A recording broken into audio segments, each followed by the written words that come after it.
Now, Julian Clary's here. This summer, he is proudly lowering the tone, he says, in the West End, where he's hosting Cabaret All-Stars. Alongside that, though, he's also releasing, well, it's the final instalment of his children's book series, The Bolds. Now, this, as you know, follows a family of hyenas and their cunning plan to move to London. Can you walk on your hind legs, dear? She asks Spot. Does a lion do its business in the tall grass? Of course I can. Then listen, Sue said excitedly. These clothes look like they might fit us. We could put them on and go back to the safari lodge as Fred and Amelia Bold. Then what? Asked Spot, frowning. Oh, don't you see, said Sue. This is our way out of here. I've always fancied living in England. Well, that extract, of course, was from The Bolds. The final book, The Bolds Go Green, is out today, and Julian is here. What are they up to now? What are they doing, these Bolds? They're going green, so they're doing their bit for the planet, but because they are hyenas disguised as human beings, all of the books are about them trying to hide their true nature. Yes. But things go wrong. So Bobby and Betty, the twins, are green monitors at school. So they're marching around Teddington, where they live, doing green things and collecting litter. They see a bit of litter in the neighbour's garden, and they go in and they notice that the marigolds are wilting. So Bobby wants a wee. So he has on the marigolds, which saves water from flushing the loo, but upsets the neighbours. Well, it would. It would. And this is the last one. I didn't know it was going to be the last one until I finished the final scene, which is a big party in Bushy Park. Yeah.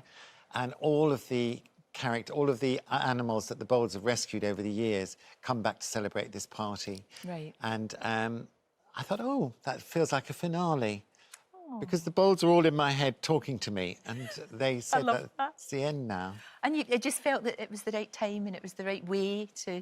Well, when I was a child, if I found a book I liked, and there wasn't much choice back then, but I always wanted to read another, so I wanted quite a few Bolds. Yeah. But I read the Just William books, of which there are about 20. There are. And when I got to the 9th one, I thought, well, how many more, you know?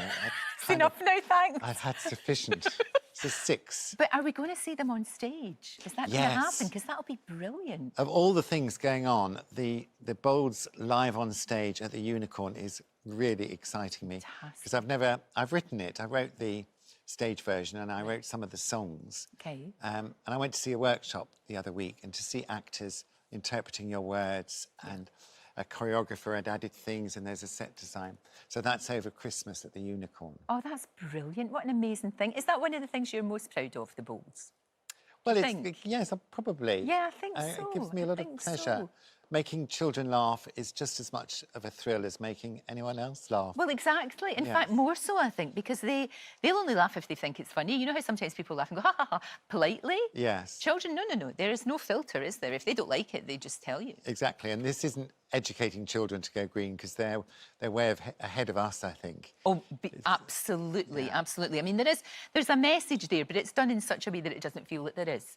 Well, I never really know what the message of the Bolds books are until I finish them. It just kind of seeps through. I love that. It's wonderful. You've also been, though, doing some cabaret. This sounds... I mean, we were talking to Duncan James about this.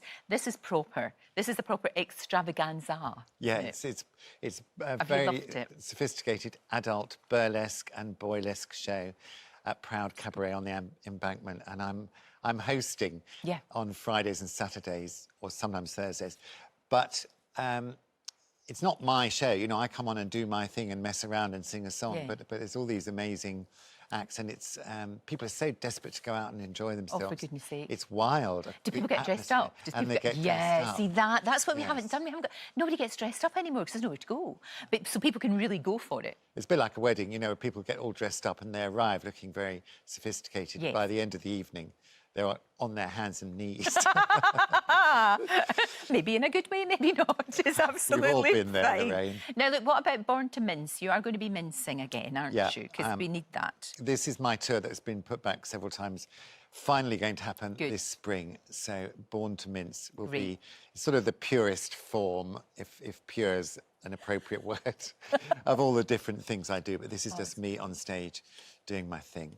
Excellent. Are you going to be doing your autobiography? Have you done it yet? I've done A Young Man's Passage. I remember that, yeah, yes, I remember that. But there is a sequel called The Lick of Love. Right. Which is all about the dogs in my life and how each dog...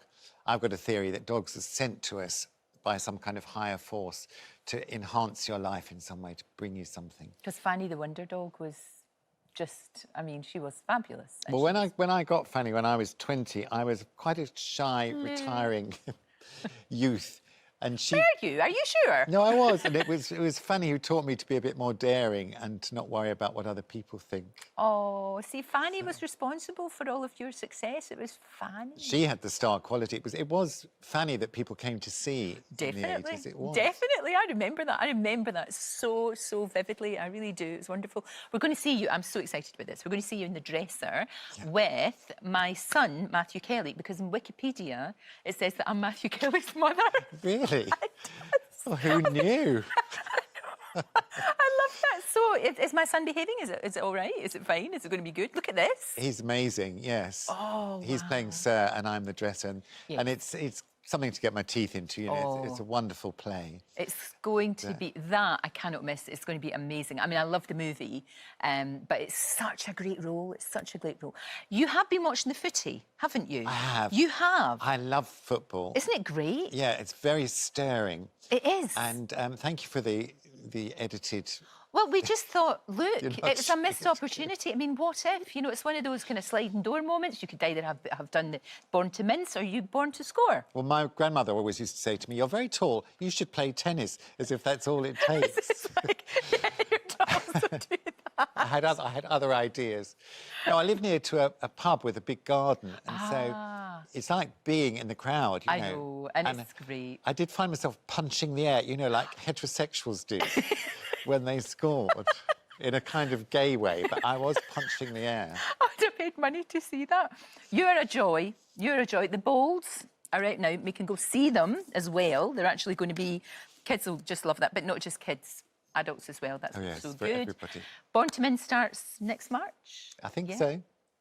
Yes. Fantastic. But meanwhile, Cabaret All Stars as well. You're so busy. Can I just say, you do... I know I said this earlier on, but it's the whole... You look so handsome. I'm very well lit from behind, and I'm slightly flushed because you don't expect Andy Peters to pop up unannounced right behind you in the middle of the morning. He just manifests. I know. It's bizarre. Julian, thank you. It's always a joy. You. Thank you so much.